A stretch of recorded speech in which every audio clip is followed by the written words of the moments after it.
Okay. So, I wanted to talk about the tendency of the mind to interpret or label or process our experience by separating from it in the form of a witnessing self or subject, or that which is person who is experiencing, and how a lot of the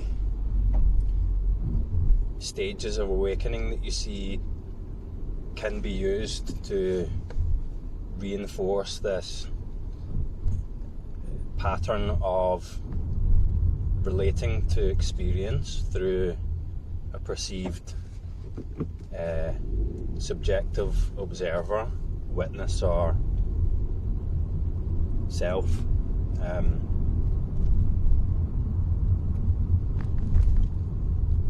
how a very good practice is to be aware of the mind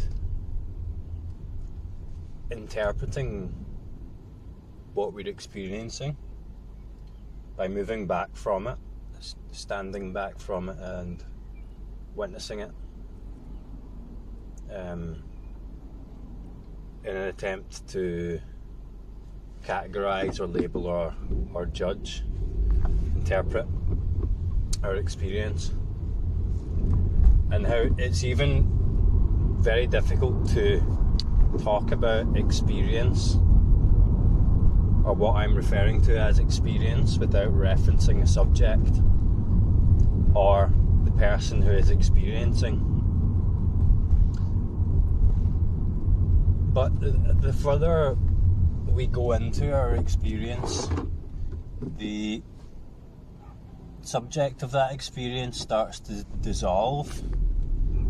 Yeah, the subject starts to dissolve or disappear into the experience, to the point where the only thing that's left is the experience itself without the perceiver. But in which case it's not really relevant to talk about it as an experience, because that way we are labeling it or suggesting a word that refers to some objective quality that we can formulate in the mind. Essentially, this entire video series, this entire channel is doing just that in a way, which is why in the last video I talked about how it doesn't really seem relevant to talk about it anymore from my point of view. What's relevant is, if I could say that, is just being the experience, and seeing more clearly that the experience doesn't belong to you. There is no subject there. You are not the subject. Or if it's helpful initially, re-identify, give the experience to something which is not the person, something which is not the individual, finite self.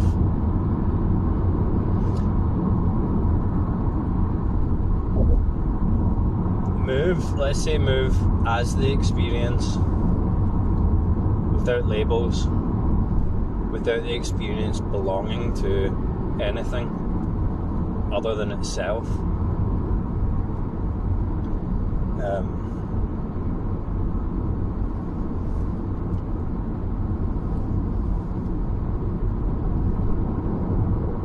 And we do that just by moving into the senses,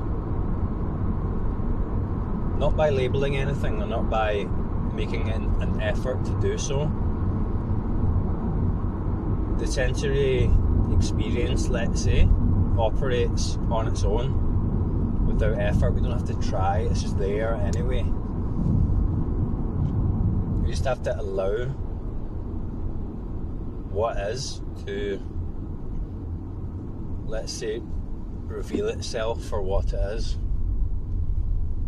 by moving into it. And it does kind of seem like we're moving into it if we're moving from the mind.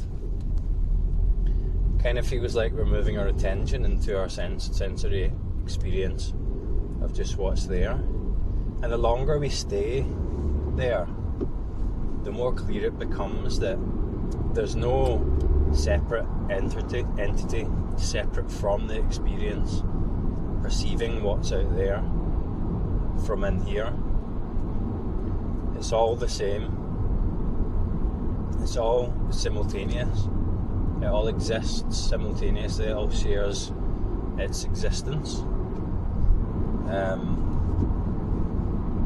It's all interdependent.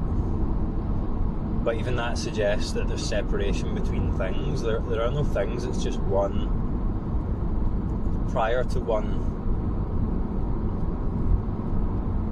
and then I can't even say anything about it because there's no way in which language is going to be capable of describing what I'm trying to, I can't describe it, but I can kind of describe or suggest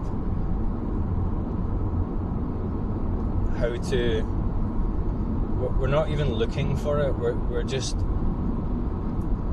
looking past our perceptions, we're looking past the illusion that we've constructed that suggests we are separate and this belongs to us, this is our experience, this is my view of the world, or this is the world's view of itself, or God's view of itself. And no conceptual understanding is going to confirm that.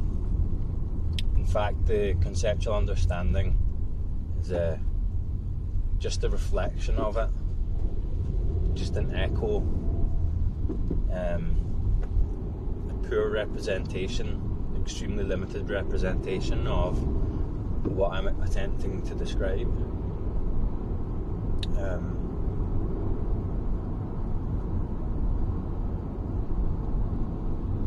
when we stay there, and by staying there I don't mean we're moving somewhere and from somewhere else, we're just allowing things to be as they are without the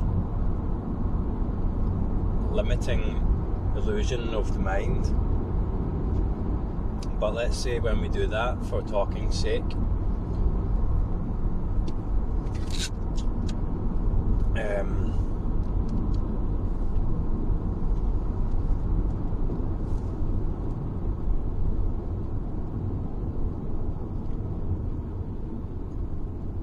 the closest thing I could maybe say that represents it is oneness, maybe. Not separate, not separated, simultaneous.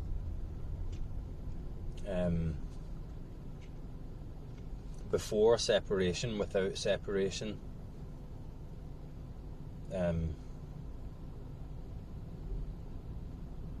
All together without the separate parts, maybe.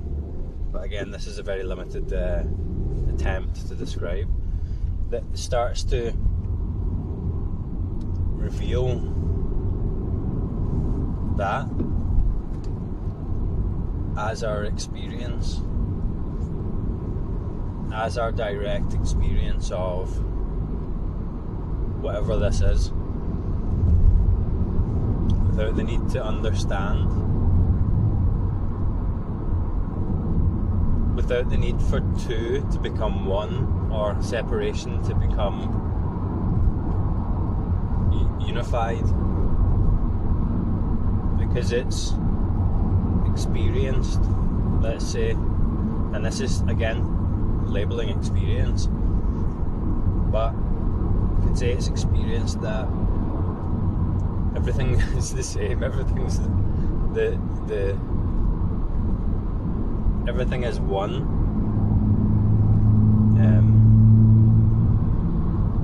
Simultaneous, so empty of separation, and That's what people mean when they talk about emptiness. Empty of separation, devoid of separateness or individuality, devoid of somethingness to the point where it is not something. But obviously it's not nothing either. If we go looking for these words in our experience, these descriptions, we're not going to find them, because we're looking as the subject, as the separated entity, as the something that's standing back and looking at, observing and processing reality.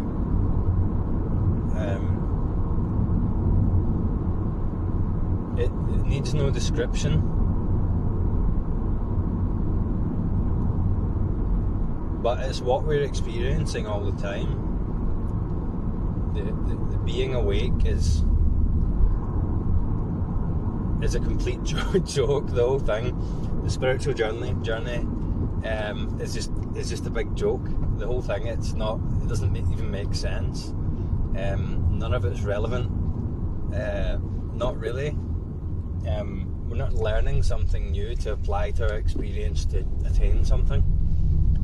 It's actually upside down. It's the other way around, if you could say anything about it.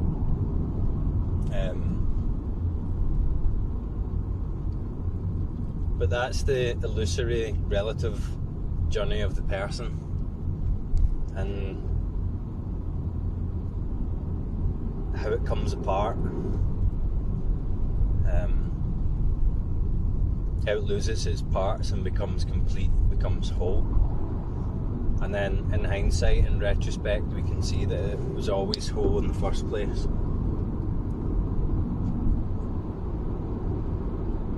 And it's so hard to say that, to suggest a technique or a way of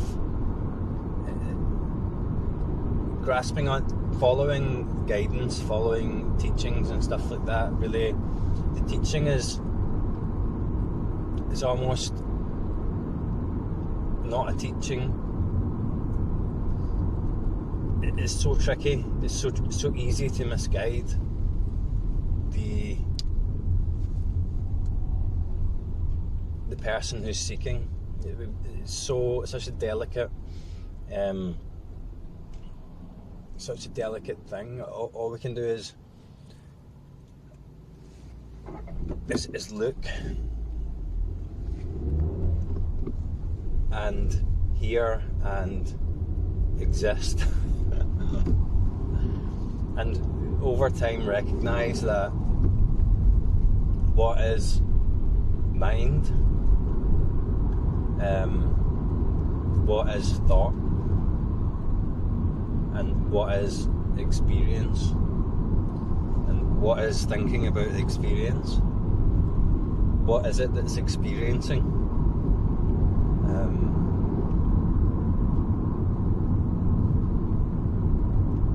Yeah.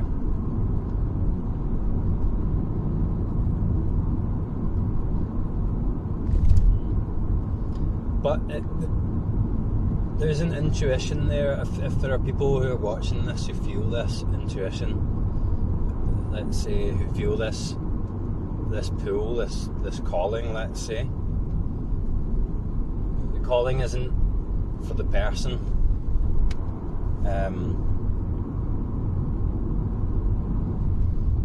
It's almost like the calling is for the death of the person. You're being called to your death, pretty much. That sounds morbid, but that's what it is. We're not going to attain anything, and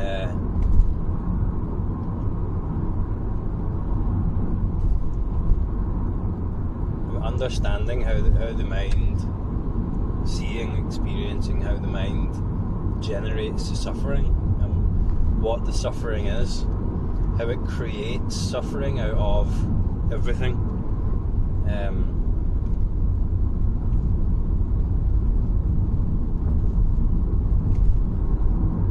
post-awakening there is pain, there's heavy emotional experience, sadness, sorrow, immense sensory experience. But because there's not anyone who this belongs to, it can be turned into suffering. The suffering diminishes and diminishes until all there is left is experience. The experience doesn't belong to anyone. That's what the liberation is. Not the end of pain, not the end of discomfort,